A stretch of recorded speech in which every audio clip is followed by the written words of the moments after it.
Hello everyone, मेधा में आप सभी का स्वागत है। आज हम आपको गिरिजा कुमार माथुर द्वारा रचित कविता छाया मत छूना का भावार्थ समझाएंगे। यहाँ पर छाया से आशय विगत जीवन की स्मृतियों से है और कवि ने इन स्मृतियों को याद करने से मना किया, क्योंकि इन्हें याद करने से हमारा वर्तमान दुख से भर जाता है।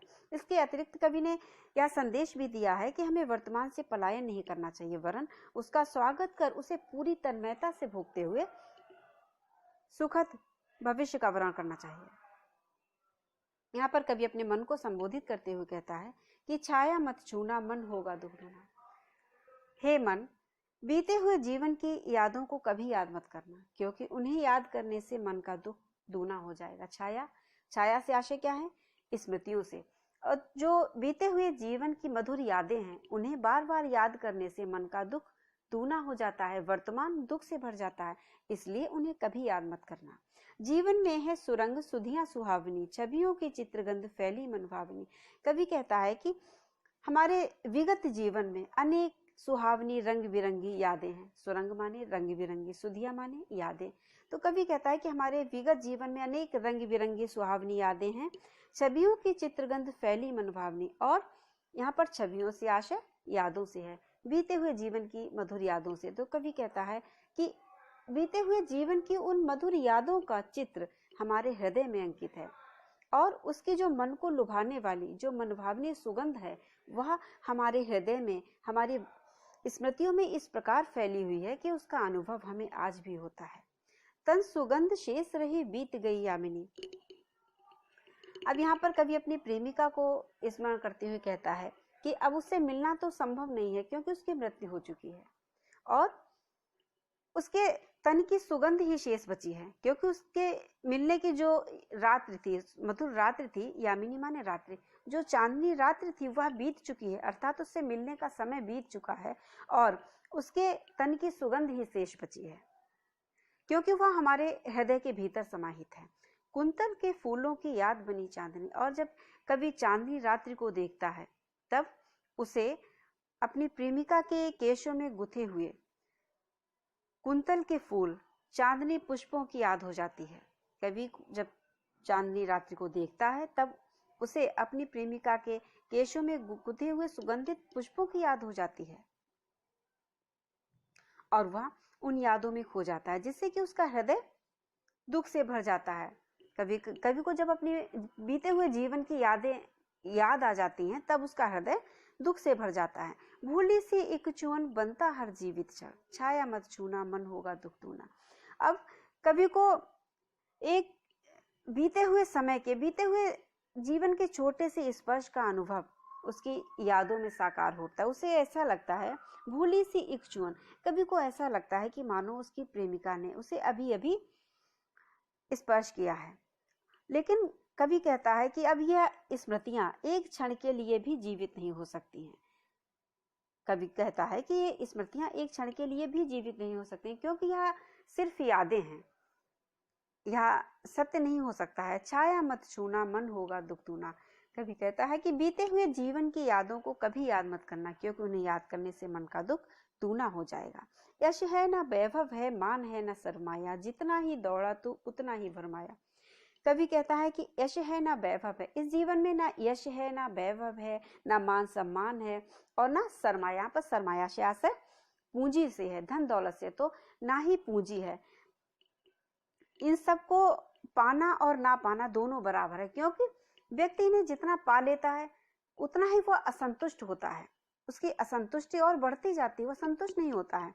और यदि वह नहीं पाता है तब भी वह संतुष्ट ही रहता है। तो इसका पाना या ना पाना दोनों बराबर हैं। जितना ही दौड़ा तो उतना ही भरमाया। इन सब के पीछे मनुष्य जितना दौड़ता है उतना ही भटकता जाता है। प्रभुता का शरण बिंब केवल मृग तृष्णा है, और प्रभुता माने बड़प्पन। मनुष्य जितना ही बड़प्पन को पाना चाहता है उतना ही वह भ्रमित होता जाता है, या उसकी सिर्फ मृग तृष्णा है। मनुष्य जितना ही स्वामित्व पाने की अभिलाषा करता है, किंतु उसकी अभिलाषा कभी पूरी नहीं होती है। जिस प्रकार हिरण, मृग रेगिस्तान में मरीचिका के भ्रम के कारण पानी के लिए यहाँ वहां दौड़ता रहता है, किंतु उसकी जो प्यास है वह कभी नहीं पूर्ण होती है।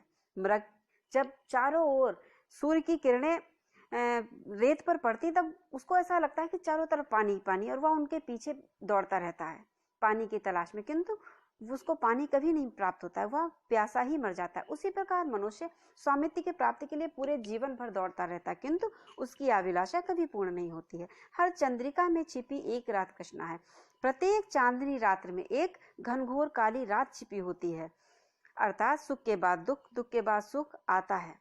यह एक प्रकृति का नियम है। जो है यथार्थ कठिन उसका तू कर पूजन। यथार्थ माने जो वर्तमान है, कवि कहता है कि जो वर्तमान है तो उसका पूजन कर, जो सत्य है उसका पूजन कर, जो कठोर सच्चाई है तो उसका पूजन कर, और किसी भी असत्य के पीछे मत भाग। छाया मत छूना मन होगा दुख दुना। हे मनुष्य, बीते हुए जीवन की, हे मन, बीते हुए जीवन की यादों को कभी याद मत करना, उन्हें याद करने से मन का दुख दूना हो जाएगा। दुविधा हत साहस है, दिखता है पंथ नहीं, देह सुखी हो पर मन के दुख का अंत नहीं। कवि कहता है, यहाँ पर कवि अपने मन को संबोधित करते हुए कहता है कि हे मेरे मन, जीवन में अनेक दुविधाएं हैं, और जो साहस है वह भी टूट चुका है, साहस है वह भी समाप्त हो चुका है, हत हो चुका है, समाप्त हो चुका है, और इनसे निकलने का कोई रास्ता भी नहीं दिखाई दे रहा है। जो एक कठिनाइयां जीवन में है, इनसे निकलने का कोई भी रास्ता नहीं दिखाई दे रहा है। पंथ माने रास्ता, कोई रास्ता नहीं दिखाई दे रहा है। देह सुखी हो पर मन के दुख का अंत नहीं। हमारा शरीर तो स्वस्थ है, सुखी है, किंतु मन के दुखों का कोई अंत नहीं है। मन के भीतर इतने दुख समाहित, अंतहीन दुख है मन का, और देह तो सुखी है किंतु मन अत्यंत दुखी है। दुख है ना चांद खिला शरद रात आने पर, क्या हुआ जो खिला फूल रस बसंत जाने पर। कवि कहता है कि दुख है ना चांद खिला शरद रात आने पर। कवि कहता है कि शरद रात्रि भी आ गई है, शरद ऋतु आ गई है, और रात्रि में आसमान भी स्वच्छ है, साफ आसमान है, किंतु चांद नहीं खिला है। इसका कवि को अत्यंत दुख है। अर्थात कवि कहता है कि समय आ चुका है, वसंत ऋतु आ गई है, किंतु उसकी जो प्रेमिका है, प्रेमिका रूपी चांद यहाँ पर उपस्थित नहीं है। इसका कवि को अत्यंत दुख है। क्या हुआ जो खिला फूल रस बसंत जाने पर। कवि कहता है कि जीवन में बहुत कुछ ऐसा होता है कि हमें समय पर प्राप्त नहीं होता है।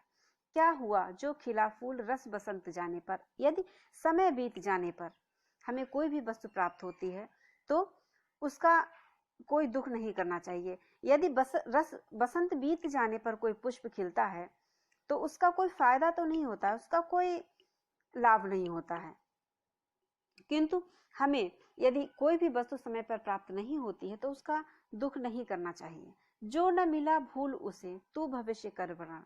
यदि हमें जो भी नहीं प्राप्त हुआ, कुछ भी हमें प्राप्त नहीं हुआ समय पर, तो उसे भूल जाना चाहिए। जो न मिला भूल उसे, कर तू भविष्य वरण। जो तुम्हें नहीं प्राप्त हुआ है उसे भूल जाओ और भविष्य का वरण करो। अपने भविष्य को सुधारने का प्रयत्न करो, अपने भविष्य को संवारने का प्रयत्न करो। छाया मत छूना मन होगा दुख दूना। कवि कहता है कि हे मन, बीते हुए जीवन की यादों को कभी याद मत करना, उन्हें याद करने से मन का दुख दूना हो जाएगा। अब आशा है कि आपको यह पैराग्राफ समझ में आया होगा। इससे संबंधित कुछ प्रश्न उत्तर हैं जो कि इस प्रकार हैं। छाया मत छूना कविता में कठिन यथार्थ के पूजन की बात क्यों की गई है। कठिन यथार्थ वर्तमान समय को कहा गया है। भूत और भविष्य हमारे साथ हाथ में नहीं होते, केवल वर्तमान ही हमारे साथ सामने होता है, इसलिए यही यथार्थ है। यथार्थ के पूजन की बात इसलिए कही गई क्योंकि वर्तमान का सदुपयोग करके ही जीवन को सफल बनाया जा सकता है।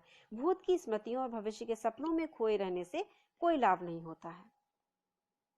यदि हम भूत और वर्तमान में ही खोए रहेंगे, तब यदि हम भूत और भविष्य में खोए रहेंगे तो हमारा वर्तमान बेकार हो जाएगा। हमारा तो वर्तमान ही यथार्थ है। कवि क्या कहता है कि जो वर्तमान है वही यथार्थ है, इसलिए हमें भूत और भविष्य की चिंता किए बिना हमें वर्तमान को संवारना चाहिए। छाया शब्द किस संदर्भ में प्रयुक्त हुआ है। कवि ने उसे छूने के लिए मना क्यों किया है। छाया शब्द विकट सुखद समय के संदर्भ में प्रयुक्त हुआ है। कवि ने उसे छूने के लिए मना इसलिए किया है क्योंकि विगत समय कभी वापस नहीं आता। जो समय बीत जाता है वह कभी वापस नहीं आता, उसे याद करने से वर्तमान भी दुखद हो जाता है। जो बीता हुआ समय है, मान लिया जो समय बीत चुका है, हमारे जीवन का जो समय बीत चुका है और उसकी बहुत सारी मधुर यादें हैं, यदि हम उन यादों को बार बार याद करेंगे उससे क्या होगा, हमारा वर्तमान भी दुख में डूब जाएगा। और जब वर्तमान दुख में डूबेगा तो हमारा भविष्य भी खराब हो जाएगा। इसलिए कवि ने हमें बीते हुए जीवन की यादों को बार बार याद करने से मना किया है। मृग तृष्णा किसे कहा गया है? कविता में इसका प्रयोग किस अर्थ में हुआ है? मरुभूमि में रेत पर जब सूर्य की किरणें पड़ती हैं तो मृग को वहां जल का आभास होता है। प्यासा मृग जल पीने के लिए उस स्थान की ओर दौड़ता है, लेकिन वास्तव में वहां जल नहीं होता है। इस प्रकार जल की तृष्णा में वह दौड़ते दौड़ते प्राण त्याग देता है। इसी को मृग तृष्णा कहा गया है। पाठ में इसका प्रयोग सबका स्वामित्व प्राप्त करने की इच्छा के लिए किया गया है, जो कभी पूर्ण नहीं होती है। जिस प्रकार रेगिस्तान में जब मनुष्य मृग तृष्णा के पीछे भागता है अपनी प्यास को बुझाने के लिए, उसे जब चारों ओर सूर्य की किरणें पड़ती हैं रेत पर, तब उसे चारों ओर जल ही जल दिखाई देता है, किंतु कहीं भी उसे जल प्राप्त नहीं होता है। उसी प्रकार मनुष्य को कभी भी स्वामित्व की प्राप्त नहीं होती है और वह इसी मृग तृष्णा में भटकता रहता है। छाया मत छूना कविता में दुख के क्या क्या कारण बताए गए हैं? छाया मत छूना कविता में दुख के निम्नलिखित कारण बताएंगे। नंबर 1, विगत सुख को याद करना। नंबर 2, प्रियजनों की सुंदर सुहावनी यादों में खो जाना। यश वैभव मान सरमाया के पीछे दौड़ना। सबका स्वामित्व प्राप्त करने की मृग तृष्णा। कठिन यथार्थ अर्थात वर्तमान का पूजन न करना। दुविधा की स्थिति में रहना तथा जो नहीं मिला उसका रोना रोते रहना। तो कवि ने हमें ये कारण बताए हैं जो कि हमारे दुख का कारण है। कविता में हमारे दुख का कारण बताए गए हैं कि विगत जीवन की स्मृतियों को याद करना। हर चंद्रिका में छिपी एक रात कृष्णा है में जीवन किस जीवन सत्य का बोध है?